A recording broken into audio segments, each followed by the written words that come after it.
बिस्मिल्लाहिर्रहमानिर्रहीम। अस्सलाम वालेकुम नाज़रीन, मैं हूँ महरीन सब्तैन और देख रहे हैं आप मेरा यूट्यूब चैनल।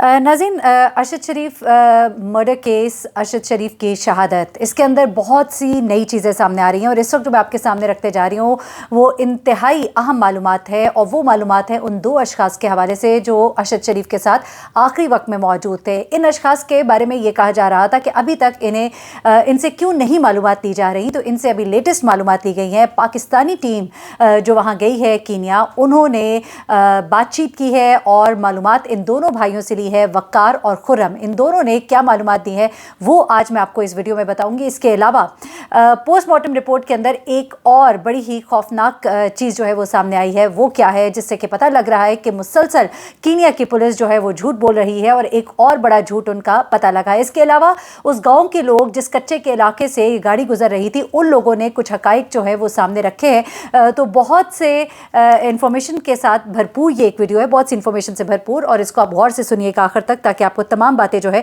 वो मालूम हो सके। और इसके अलावा कुछ करीबी दोस्त हैं अरशद शरीफ साहब के, जिन्होंने कुछ मज़ीद इंफॉर्मेशन दी है, और उनके जो प्रोड्यूसर जो उनके साथ हर वक्त रहे और आखिरी वक्त तक उनके साथ जुड़े हुए थे, उन्होंने भी कुछ मालूमात जो है वो बताई हैं कुछ लोगों को, जिससे कुछ बातें और क्लियर हुई हैं। तो ये सब कुछ आज इस वीडियो के अंदर होगी। तो ये बड़ी ही इंफॉर्मेटिव वीडियो है। सबसे पहले तो मैं आ जाती हूँ उन दो अशखास की तरफ, क्योंकि उनके बारे में बार बार सवाल हो रहा था। ये लेटेस्ट इन्फॉर्मेशन है। ये कहना है, अरशद ने आखिरी खाना मेरे साथ खाया, भाई के साथ बाहर निकले, फिर कत्ल की इत्तला मिली। ये बयान दिया है वक्कार अहमद ने पाकिस्तानी टीम को। लेटेस्ट इन्फॉर्मेशन है। अब वो कहते हैं कि अरशद ने आखिरी खाना मेरे साथ खाया, भाई खुर्रम के साथ वो बाहर निकले और फिर कत्ल की इत्तला मिली। उसके बाद ये भी आपको बताती चलूँ कि उन्होंने ये कहा है कि एक दोस्त के कहने पर मैंने अरशद शरीफ की मेज़बानी की। कीनिया का जो फार्म हाउस है वो उसके मालिक है और उनका ये कहना है कि मैंने अरशद शरीफ को अपने गेस्ट हाउस में पिछले 2 महीने से ठहराया हुआ था। अरशद शरीफ कत्ल केस में 2 रुकनी तहकीकाती टीम कीनिया पहुंची। अफसरान ने 2 पाकिस्तानी भाइयों यानी कि वक्कार अहमद और खुर्रम अहमद, जिनका कि कराची में घर भी है, जहाँ पर बोल्ड न्यूज़ की रिपोर्टर जो है वो भी गए थे और उनका कहना था कि यहाँ पर उनके घर में से अब कोई भी मौजूद नहीं है। अब इन 2 भाइयों से जो बयानात लिए गए हैं वो कलम बंद किए गए हैं। इन 2 भाइयों के बारे में कुछ बहुत ही एक्सक्लूसिव इन्फॉर्मेशन मेरे पास मजीद है, वो आगे बताती हूँ। पहले उनके बयान की तरफ आते हैं। वक्कार अहमद ने बताया कि एक दोस्त के कहने पर अरशद शरीफ को फार्म हाउस में रखा और उसके बाद उन्होंने ये भी कहा कि अरशद मेरे गेस्ट हाउस पर 2 माह से रिहाइश पजीर थे। एक दोस्त ने मेज़बानी का कहा था, सिर्फ एक बार खाने पर मुलाकात हुई, नरूबी से बाहर अपने घर खाने पर उन्हें मैंने मद्दू किया था। खाना खाने के बाद अरशद मेरे भाई खुर्रम के साथ गाड़ी में बाहर गए, उनकी गाड़ी पर फायरिंग की इत्तला आ गई। कत्ल के बाद कीनिया पुलिस के साथ मैंने तावन किया। अरशद शरीफ के ज़ेर इस्तेमाल आपको एक और अहम बात बताऊं कि आईपैड और उनके मोबाइल फ़ोन के बारे में पहले ये कहा जा रहा था कि उनका आईपैड, उनका फ़ोन, उनका लैपटॉप जो है शायद कातिल अपने साथ ले गए हैं, लेकिन अब उनका ये कहना है कि ये आईपैड और मोबाइल फ़ोन जो है वो कीनिया हुक्काम के पास है। ये बहुत ही ब्रेकिंग न्यूज़ है इसे मैं कहूँगी, क्योंकि अभी तक उनके आईपैड, उनके फ़ोन के बारे में सवालात उठ रहे थे, क्योंकि वो तमाम तर मालूमात जिनकी बिना पर मुबैना तौर पर अरशद शरीफ को कत्ल किया गया है, शहीद किया गया है, तो वो मालूमात कहा जा रहा था कि उनके फ़ोन और उनके आईपैड, उनके लैपटॉप से हासिल हो सकती थी, लेकिन पहले ये कहा गया कि कत्ल करने वालों ने वो चीज़ें हासिल कर ली हैं। अब कुछ चीज़ें और उन्होंने बताई कि कत्ल के वक्त अरशद शरीफ के साथ जो मौजूद वक्कार अहमद के भाई खुर्रम अहमद थे, उन्होंने तहकीकाती टीम को बताया कि घर से निकलने के बाद 18 किलोमीटर का जो रास्ता है वो कच्चा इलाका है, जिसके बाद पक्की सड़क का आगाज़ होता है। पक्की सड़क के आगाज़ से कबल कुछ पत्थर रखे हुए थे, जिन्हें पार करते ही उन पर फायरिंग शुरू हुई। अब ये बयान वो दे रहे हैं जो कि गाड़ी में उनके साथ मौजूद थे और गाड़ी ड्राइव कर रहे थे। लेकिन आपको मैं बताऊँ कि बड़ी ही हैरान कुन चीज़ें हैं कुछ, वो अभी आपको मैं बताती हूँ। जो फॉरेंसिक हुआ है गाड़ी का, जो तमाम चीज़ें नोट की गई हैं, बुलेट्स कहाँ से आए, बुलेट्स जो है पीछे से आए, फ्रंट से बुलेट आता तो माथे पे गोली लगती। इस बारे में कुछ क्वेश्चन, और खासतौर पे उनकी कमर पे लगने वाला जो बुलेट है जो उनके फेफड़ों के आर पार हुआ, आर पार भी नहीं हुआ बल्कि अंदर फंस गया। और फॉरेंसिक के अंदर एक और बड़ी खास चीज़ आई है, लेकिन ये इसके साथ ही कार्बन का एक निशान उनके बॉडी पर मौजूद है, कमर पर, जो कि ये जाहिर कर रहा है कि बड़े ही करीब से फायर किया गया है। ये बातें तशवीशनाक है, क्योंकि खुर्रम जो बातें बता रहे हैं वो ये है कि गाड़ी में चला रहा था, इसी दौरान में फायरिंग फायरिंग हुई। मैं गाड़ी भगाता भगाता अपने भाई को जब मैंने फ़ोन किया, मैं उसके पास पहुंचता हूं, कोई 18-20 किलोमीटर का फासला है जो उन्होंने तय किया। उसके बाद वो कहते हैं कि जब मैंने देखा तो अरशद शरीफ जो है वो इंतकाल कर चुके थे, उनको गोली लग चुकी हुई थी। मैं उससे पहले शायद हवास बाख्ता थे या जो भी था, उस वक्त वो इस चीज़ को रियलाइज़ नहीं कर सके कि अरशद शरीफ के साथ क्या हुआ है। ये बड़ा हैरान कुन किस्म का बयान है, क्योंकि अभी तक फॉरेंसिक बता रहे हैं कि गाड़ी को रोका गया है, रोकने के बाद उन्हें मारा गया है। एक तरफ हामिद मीर जो कि एक बड़े जर्नलिस्ट है, सहाफ़ी हैं, और मेरा नहीं ख्याल कि वो कोई इस तरह की खबर देंगे जो बड़ी ही अजीब व गरीब सी होगी, क्योंकि खबर बड़ी अजीब व गरीब सी है, बड़ी मुख्तलिफ सी है, क्योंकि उनका कहना है कि कत्ल करने वाला गाड़ी के अंदर मौजूद था और कत्ल उन्हें बड़े करीब से किया गया है। अब मैं आपको कुछ चीज़ें और बताती हूँ, क्योंकि ये चीज़ें थोड़ी सी गुत्थी आपको सुलझाएंगी और आपको कुछ समझ आएगी कि दरअसल अरशद शरीफ के साथ आखिरी वक्त में हुआ क्या था। ये सब कुछ बताने से पहले ज़रा उनके वीज़े के बारे में एक बड़ा ही मिसकंसेप्शन पाया जा रहा है, तो उसको भी मैं क्लियर कर देती हूँ।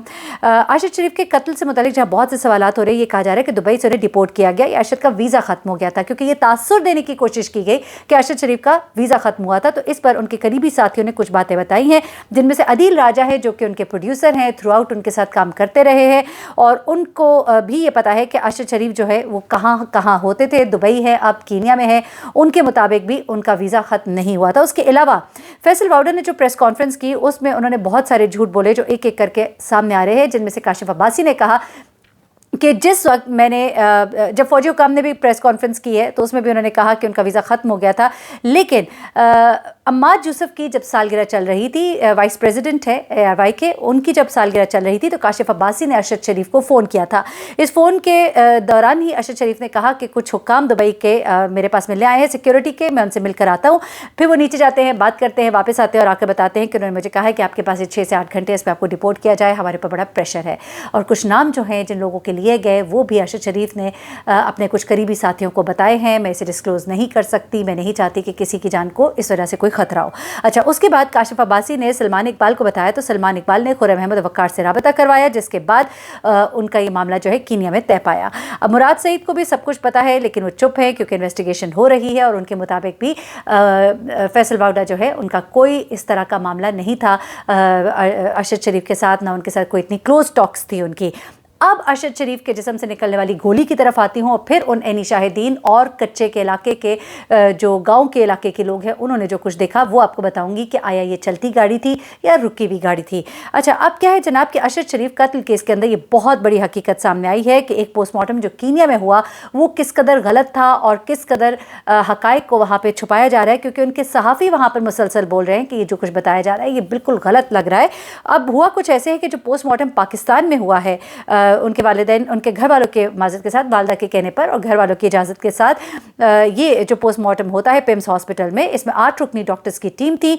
उन्होंने ये कहा है कि गोलियां नज़दीक से मारी गई हैं, और ये भी बताया गया है कि उनकी बॉडी के अंदर से एक गोली बरामद हुई, या खौल बेसिकली टाइप कुछ मेटल बरामद हुआ है जो कि गोली का हिस्सा कहा जा रहा है, जिससे ये बात वाज़ेह होती है कि कीनिया में पोस्टमार्टम नहीं हुआ है। उसकी वजह यह है कि जब भी पोस्टमार्टम होता है तो बॉडी के अंदर जो भी इस तरह की चीज़ होती है जो कि बाहर से दाखिल हुई हो जिस्म में, उसको निकाला भी जाता है, उसकी बाकायदा उसके फॉरेंसिक होता है, उसके ऊपर बाकायदा उसकी डिटेल्स जो है वो इकट्ठी की जाती हैं, उसको लैब भिजवाया जाता है। तो अगर ये बॉडी के अंदर ये पार्ट मौजूद है तो इसका मतलब यह है कि ठीक से पोस्टमार्टम नहीं किया गया या पोस्टमार्टम सिरे से ही नहीं किया गया। तो कोई भी चीज़ ऐसे में बॉडी के अंदर नहीं रहनी चाहिए थी। डॉक्टर्स ने अरशद शरीफ की बॉडी में से ये धातनुमा एक टुकड़ा निकाला है जिसको कि डॉक्टर्स गोली करार दे रहे हैं। कीनिया ने जो रिपोर्ट दी उसमें उन्होंने कहा कि अरशद शरीफ को जो गोलियां लगी सारी वो बाएं जानिब से लगी, लेकिन जनाब ये गोली जो है उनकी बॉडी से जो निकाली गई है वो पीछे से लगी है, सीने में जाके वो फंस गई है, और ये अब आप देख रहे हैं कि उनकी बॉडी के अंदर से उसका हिस्सा भी मिल रहा है। ये गोली जो है इन्वेस्टिगेशन में कहा जा रहा है कि बहुत ही मुफीद साबित हो सकती है, बहुत से सवालों के जवाब इससे मिलेंगे। गोली जो है कहाँ तक जाकर फंसी, सीने के आर पार नहीं हुई तो उसकी वजह क्या है, रेंज क्या हो सकती है। एतजाज़ एहसन भी जब बात कर रहे थे तो उन्होंने यही कहा था कि ये जब पोस्टमार्टम यहाँ पर होगा और ख़ासतौर पर गोली के हवाले से जब मालूमात मिलेंगी कि कहाँ से गोली लगी, कितना हिस्सा चीरा गया, इन चीज़ों से बहुत सी इन्फॉर्मेशन मिलेंगी और बहुत कुछ क्लियर होगा। अच्छा, اب ایک اور چیز جو میں آپ کو بتانا چاہ رہی ہوں وہ یہ ہے کہ ماہرین کا خیال ہے گولی 4 سے 5 فٹ کے فاصلے سے ماری گئی ہے. گولی کا نشان سر میں لگا جو اوپر والا حصہ کھوپڑی کا ڈیمیج ہو چکا تھا. کینیا کی پولیس بار بار جھوٹ بول رہی ہے اور یہ دھات کا نکلنا جو ہے یہ سب کچھ جو ہے اب آپ کو بتا رہا ہے کہ ان کی طرف سے کتنا ایک جھوٹ بولا گیا. اب آ جاتے ہیں ذرا ان دیہاتیوں کی طرف اور ان علاقے کے لوگوں کی طرف سے جنہوں نے اس گاڑی پر فائرنگ ہوتے دیکھی ہے. جی ہاں، یہ بہت ہی ایکسکلوزیو انفارمیشن ہے جو میں آپ کے ساتھ شیئر کرنے جا رہی ہوں. جناب، دیہاتی جو ہے گاؤں کے، ان کا یہ کہنا ہے کہ کچھ انفارمیشن جو وہ دے رہے ہیں، دیہاتیوں کا کہنا ہے کہ ہمیں اس بارے میں تو نہیں پتا کہ کوئی ناکہ لگا ہوا تھا کہ نہیں، لیکن جب ارشد شریف کو گولی لگی تو ان کی باڈی کو 76 کلومیٹر دور ایک سرد خانے میں رکھا گیا تھا. اچھا، یہ باتیں تو ایک طرف رکھ دیتے ہیں، ذرا آپ کو یہ بتاتے ہیں کہ خرم اور وقار احمد کے متعلق جو چیزیں بتائی جا رہی ہیں وہ بھی آپ کے سامنے رکھے کہ ان کا کہنا ہے کہ لوگ کینیا کی سیکیورٹی کے دفاعی ساز و سامان دیتے ہیں، ان کا وہاں کافی اثر و رسوخ ہے، اور اس کے بعد کینیا کی پولیس نے ان دونوں کو کہیں چھپا دیا ہے. شروع میں یہ کہا جا رہا تھا، یعنی کہ اس کا مطلب یہ ہے کہ ان دو افراد کو، میں دیہاتیوں کی طرف ابھی آتی ہوں، وہ انفارمیشن تھوڑی سی آگے ہوگی، میں اس بارے میں آپ کو بتاتی ہوں، لیکن ان دونوں کے بارے میں یہ بتایا جا رہا ہے کہ دفاعی ساز و سامان دیتے ہیں، وہاں پہ ان کا کافی اثر رسوخ ہے سیکیورٹی اداروں کو. ان کا وہ فائرنگ رینج بھی میں نے آپ کو بتایا تھا جہاں پر نشانہ بازی کی جاتی ہے، وہاں پر سیکیورٹی ادارے کے لوگ بھی آتے ہیں، عام لوگ بھی آتے ہیں، پریکٹس کے لیے بھی آتے ہیں، اور ان کا بڑا تعلق واسطہ ہے. اور ہم نے دیکھا تھا کہ ابھی تک ان کے بارے میں کوئی انفارمیشن نہیں آ رہی تھی، یہاں تک کہ پاکستان سے جب تحقیقاتی ٹیم 2 رکنی وہاں پہنچتی ہے تو پھر پہلا ان کا کاؤنٹر ان کے ساتھ ہوتا ہے.